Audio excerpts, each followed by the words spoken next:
And I'm Ezreal Knox.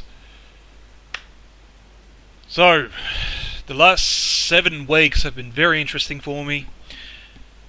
To sum it up in a nutshell, Centrelink randomly accused me of having a romantic partner acting as a business partner. So, I'll very quickly go over the story. I'll try to keep it brief. I'll have some gameplay in the background to try to make it interesting. So I don't want to be talking about this too long because this is the third time I've had to try to record this. The first time, nailed it. I didn't nail the audio. The audio was fucked. So I will try to be quick about it because I'll probably get grounded talking about this. So I have been trying to spread the word about it because, God, it's just so fucking ridiculous. So I've been trying to spread the word about it by getting into a few subreddits, and funnily enough, talking about Centrelink, that's what happens. You try to talk about Centrelink in an Australian subreddit that isn't centered around Centrelink, immediately attacked, dead, done, goodbye. It's like anybody that hasn't had to deal with Centrelink, they think you should be in an empty room with a fucking needle sticking out of your arm and a crack pipe in your mouth. So, I'm not allowed to relax, I'm not allowed to have nice things. So, I'm going to do what I'd imagine some of the people in Oslo think I should be doing, and playing the bare minimum of a video game while I'm talking about this. So, because I am not fucking joking. I had some people in r/Oslo go absolutely fucking apeshit because I was talking about Centrelink. And yeah, they're using my big wall of text to explain what happened as an excuse. Yeah, I fucked that up. As an excuse to attack me. And granted, yes, it was a giant wall of text. I'm not gonna skirt around that. Yes, it was a giant wall of text. And yes, it was quite a lot of word vomit. But no, they're like, you can't be on Centrelink and complain about Centrelink while you have a job and blah blah blah. I'm like, fucking try living on it. Like, seriously. Alright, so I'm trying to remember what I need to do here. Can't go south, go east. No, I need to...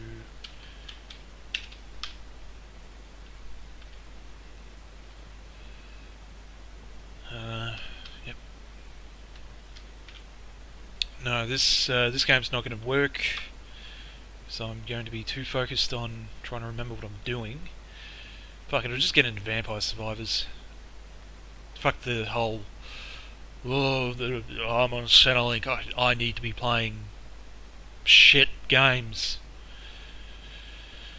So, because, yeah, of course people on Centrelink, we aren't allowed to have nice things. So, I had a couple of people in Oslo try to troll me. I'm like, hey, you want to troll me? Cool. I'll just troll you back by wasting your time by making you think I'm taking you seriously. And funnily enough, it actually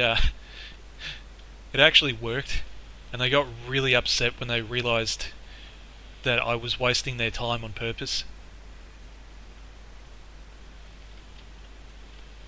I mean, if you're gonna try to troll me, don't get upset when I troll you back. I mean, what do you expect? So, in a nutshell, what happened with Centrelink was, out of nowhere, they send a letter to my parents' address asking me for my romantic and business partner's tax return. I'm like, well... Oh, and it was a second notice. It's not just that they asked for it, it was a second notice, and I'm like, one, I don't have one of those, and two, where's the first notice? So I call them up and I'm like, look, I don't have a business partner, I don't have a romantic partner, what's all this about? And why was there a second notice but no first notice? We can't tell you. Excuse me? Yeah, no, we can't tell you, get a statutory declaration. I'm like, okay. So you're telling me that you're asking me for a non-existent person's tax return instead of asking them for it, and it's in regards to my business that is in startup that you know about because I've been giving you my business reports, and you can't tell me what's going on. That's correct. Okay, so you want me to statutory declaration? Yes. So I give him a statutory declaration, and just off the bat, this is already stressing me out already because Centrelink. If you've ever dealt with Centrelink, you know that they're a fucking wild card. You never know what they're going to ask for. You never know what they're going to do. You just have to kowtow to whatever the hell they want, and hope they don't screw you over in the process. So I go and get a stat deck, and I fill out the stat deck, and I say, hey, look, I'm an asexual. I haven't had a relationship in the last 7 years, business or romantic or sexual. So, yeah, and I'm the sole proprietor of my business that is in startup phase. Any and all profits that come in from that business go back into investing into equipment and services for the business. So I send that off to them. And normally what will happen after that is they'll send you a letter. Usually takes about a week. Sometimes it takes 2 weeks. Saying, yes, we have this letter, the case against you is closed. So I wait a week. Nothing happens. So I'm like, okay. I need to make sure that this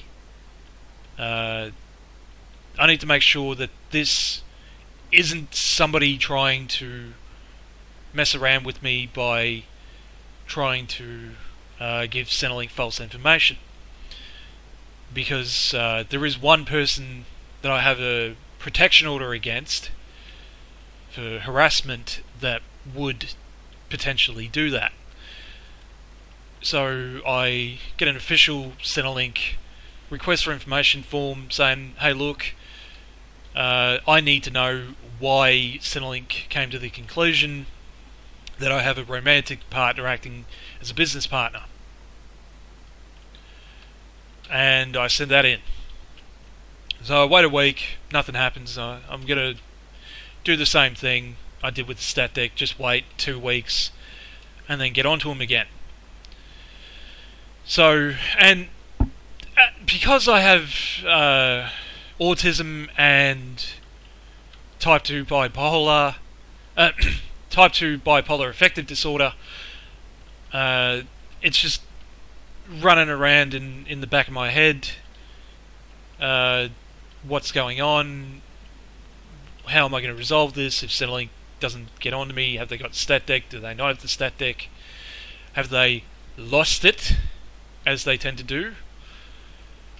And I try to report my earnings. So I try to report my earnings, and I get the message back: you are currently blocked from reporting your earnings until further notice. You have to call us.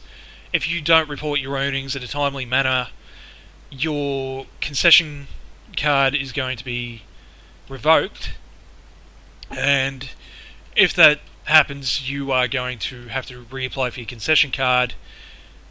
If you have to reapply for your concession card, if your concession card is revoked, then you have to reapply for Centrelink payments. Well, I'm like, okay, well, I'm earning too much for Centrelink payments at this time. The only reason I need Centrelink is for the concession, so I can afford my medical bills. So that just, I'm already stressed. That just fucking shoots it right up there. Because I'm like, well, if I can't afford my medication, I'm going to go off the deep end. So, fuck me. And what ends up happening is I get a stress-induced migraine, and as a result of that, I missed the 10-hour casual shift at my job. So, I missed the 10-hour casual shift at my job, and as a result of that, what ends up happening is I'm fucking late on my rent. And I had to call my boss at the last minute to tell them, hey look, I can't come in today because Centrelink. And now my boss is amazing. And my boss is basically like, God damn it, not again. But, okay, yep, no worries. And so I get it sorted out with my boss, and I'm trying every avenue that I can to make the rent. So I'm asking around, hey, can anybody loan me a couple of $100? I'll pay you back next week when I get paid from my job. What do you need the money? Centrelink did this. As soon as I said Centrelink did this, no, I'm radioactive.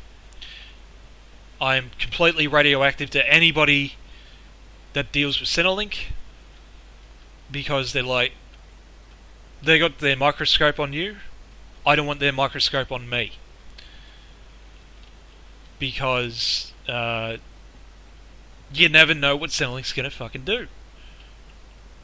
So, and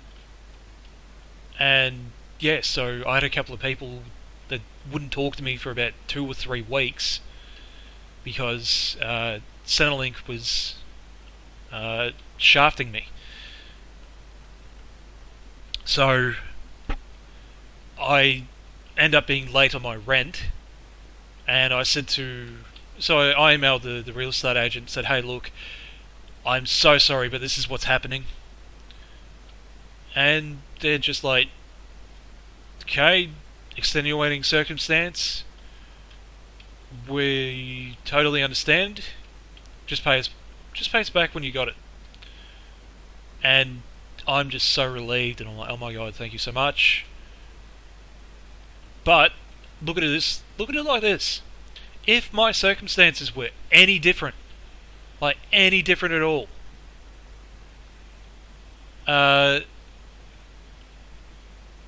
let's say my job wasn't so accommodating, or my real estate said, hey look, you can't be late on your rent like that. Yeah, you can't be late on your rent like that.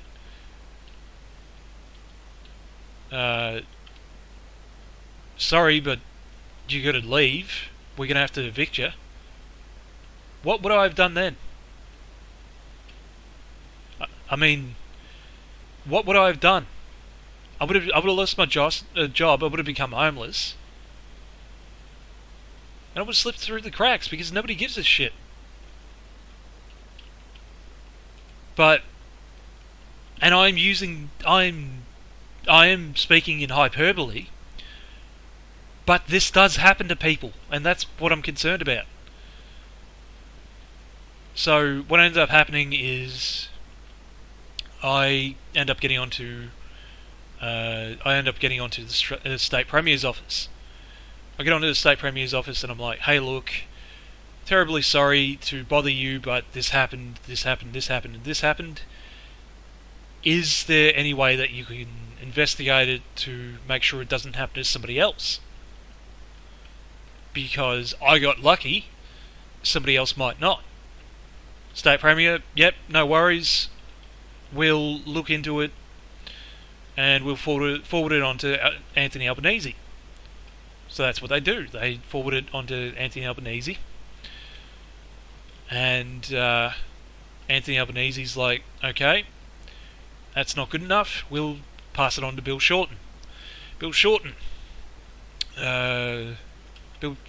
office looks at it. Yep, that's not good enough. We'll investigate it and pass it on to Centrelink to investigate the case and get back to you. So now I'm back at square one. So Centrelink looks into it. Yes, we humbly apologise. You were right. Somebody messed up and put that in your profile. I said, well, yes, I was already aware of that. What I'm concerned about is what happens if it happens to somebody else. And she cuts me off. Look, I've already apologised to you. What do you want me to do? I said, look, I want you to listen to me because this is how it impacted me and this is why it impacted me so badly. She cuts me off again. I'm sorry, we can't go back in time. We do not have a time machine. What do you want me to do? I said, I want you to listen to me. She's like, I am listening to you. I said, no, you're not. You're not listening to me. Because this is what's going on. This is what could have happened. She's like, yes, the person's going to be retrained. It's not going to happen again. I said, look, you're not listening to what I'm telling you. Yes, I am. No, you're not. I think she was trying to get me to get aggressive or to swear at her. Because as soon as I or anybody gets abusive or aggressive with anybody on the Centrelink phone, they have every right to hang up on you. Now, eventually, I did get her to partially listen to what I was saying, but it was like pulling teeth, and I don't think that's her fault.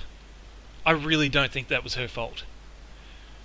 I think it's Centrelink's protocols. It's just how they're trained. They can't get too attached. They can't get too personal. So I'm like, right, I'm hitting a brick wall with Centrelink. What am I going to do? So what I end up doing is I email Shorten's office back.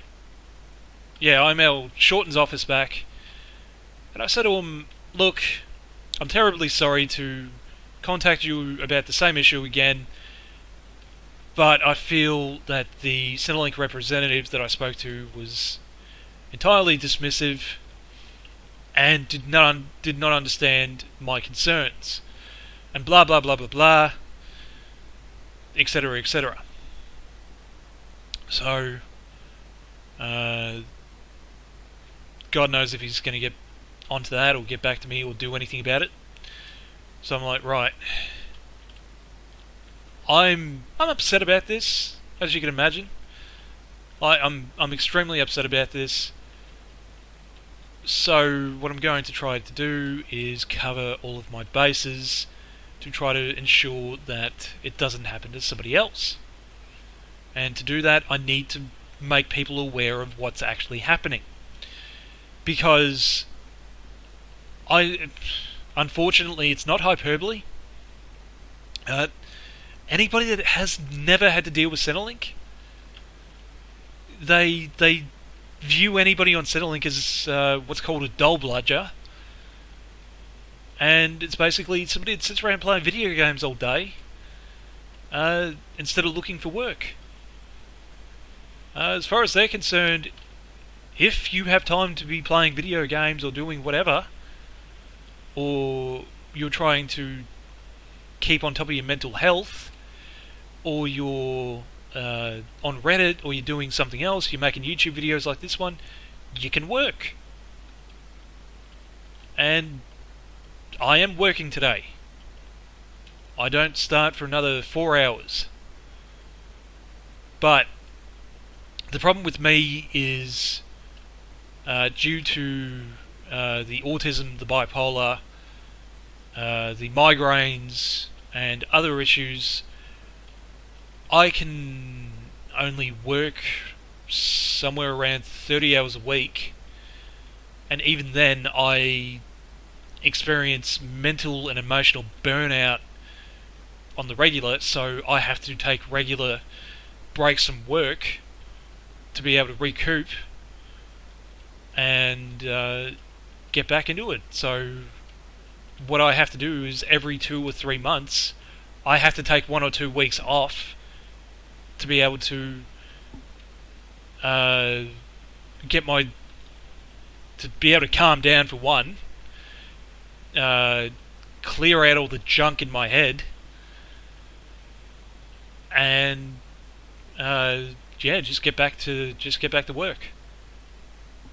And people don't like hearing that because, oh my god, you're neurodivergent. How dare you?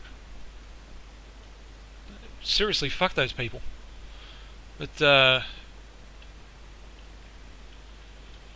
mean, I would love to be able to work full time without any problems.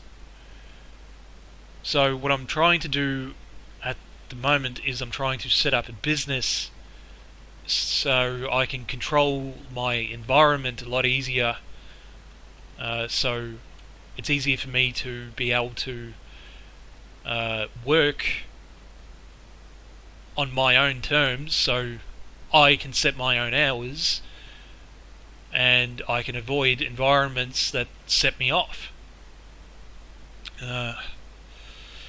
Just give me 1 second. Right, now, what was I saying? Yeah, so I need to be careful about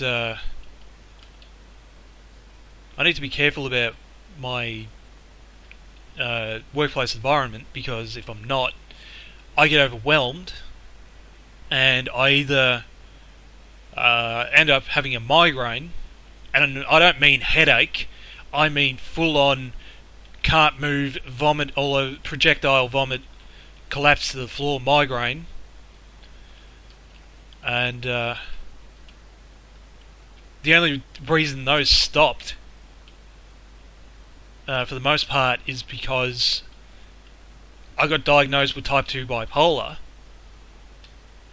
and as soon as I started getting medicated for the bipolar, my emotional burnout mostly got under control. So I'm thankful for that. So, oh god, you got no fucking clue how thankful for that I am. Like, if you've ever had a migraine like what I'm describing, you know exactly what I'm talking about. If you don't, then I hope to fucking... I hope to the fucking... I'm not going to say God because I'm an atheist, but... fucking... I hope to God that you never have to experience it.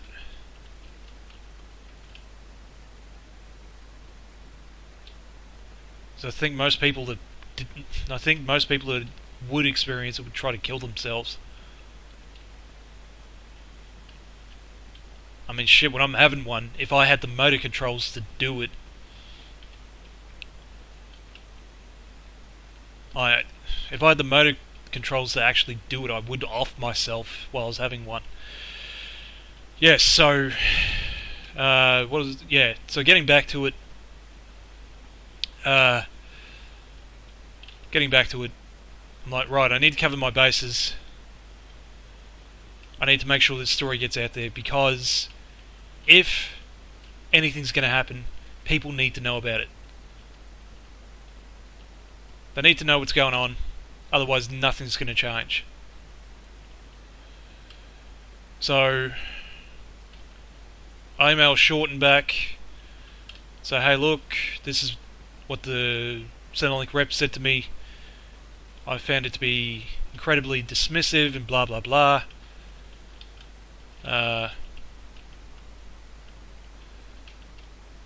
So hopefully, and I said, look, I don't think she did anything wrong.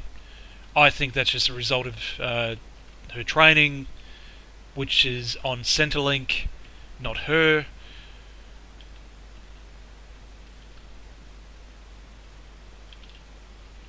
So I'm trying to be fair about it. I mean,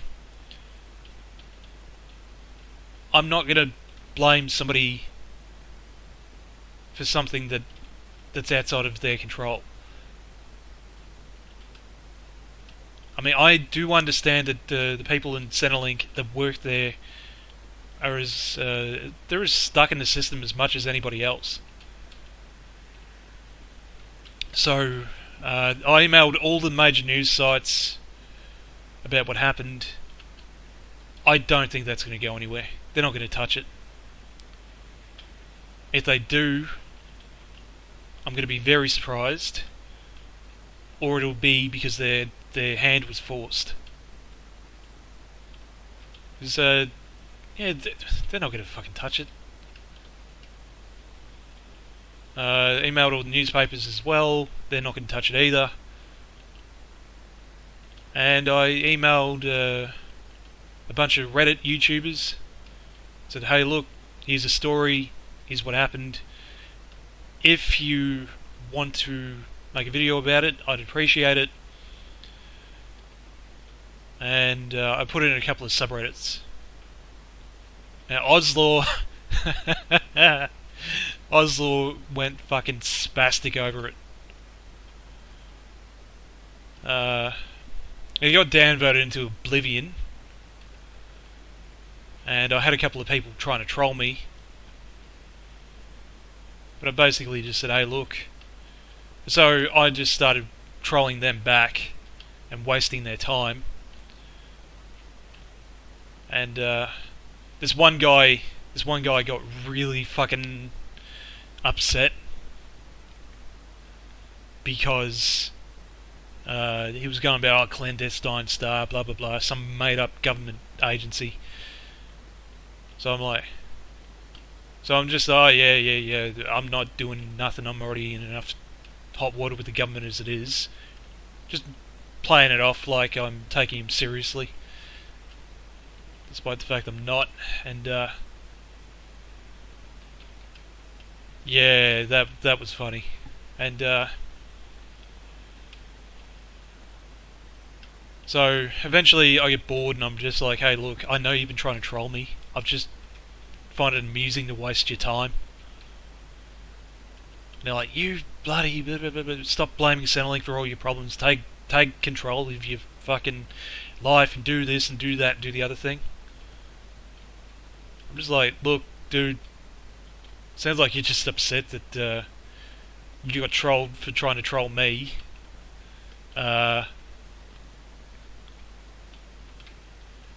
So how about you don't go for the low-hanging fruit? And yeah, how about you don't go for the low-hanging fruit when you don't know anything about me? He said something else to that. I'm just like, I'm not wasting more my time with him.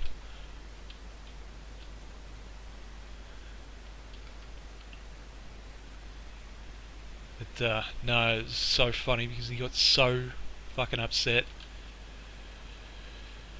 But no, hopefully somebody picks it up. It's not me that I'm concerned about. What I'm concerned about is somebody that this happens to, that doesn't have the capacity to be able to advocate for themselves. Like, let's say I was further down the non-functional spectrum, if I had gotten this letter and I didn't have any supports or I didn't know what was going on, what's that going to do? I mean, I'm probably not going to be able to give them an adequate response to say, hey, look, what is this? Or I wouldn't have been able to say to my job, hey, look, this happened. I'm sick because of the stress that set off a migraine. Or I wouldn't have been able to get onto my not job agency. I wouldn't have been able to get on my real estate and said, hey, look, what? I'm short on rent because I missed work because of this. And that's the other thing too. I mean, Centrelink's like, oh yeah, you need to go to work, you need to go to work, you need to go to work. So fucking stop sending me bullshit that's making me sick and preventing me from going to work. Well, hopefully something comes out of it. Alright, I'm out of here.